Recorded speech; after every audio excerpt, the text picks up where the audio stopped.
আসসালামু আলাইকুম। আজ আমি একেবারেই সিম্পল একটি লাউ শাক ভাজি করে দেখাবো। তো আমি এখানে চুলায় একটা প্যান বসিয়ে নিলাম। এবার আমি এখানে পরিমাণ মতো তেল দিয়ে দিব।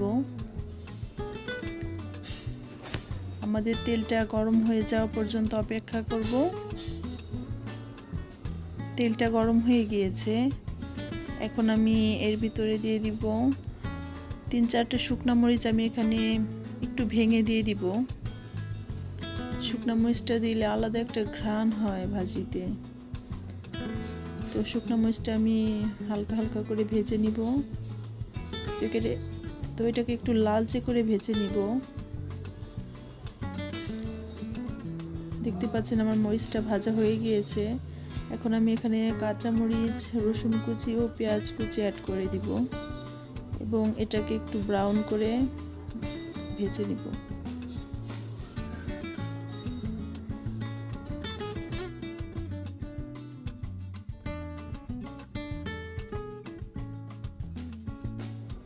তো আমি এখানে এখন লবণ অ্যাড করে দিব।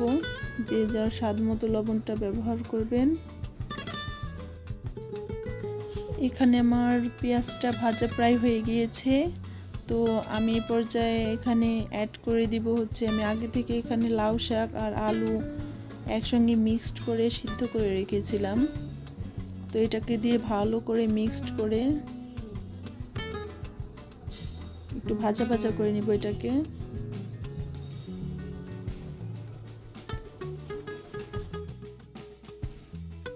তো ভাজিটাকে এখানে মিডিয়াম হাই হিটে একটু 5-7 মিনিট ভাজা ভাজা করলে আমাদের ভাজিটা হয়ে যাবে।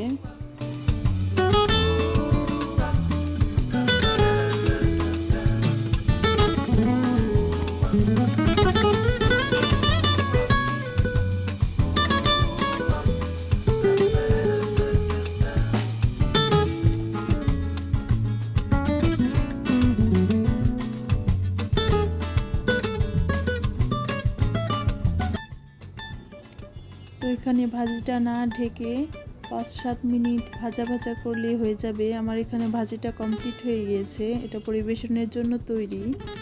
ভালো লাগলে অবশ্যই আমার চ্যানেলটা সাবস্ক্রাইব করবেন। আল্লাহ হাফেজ।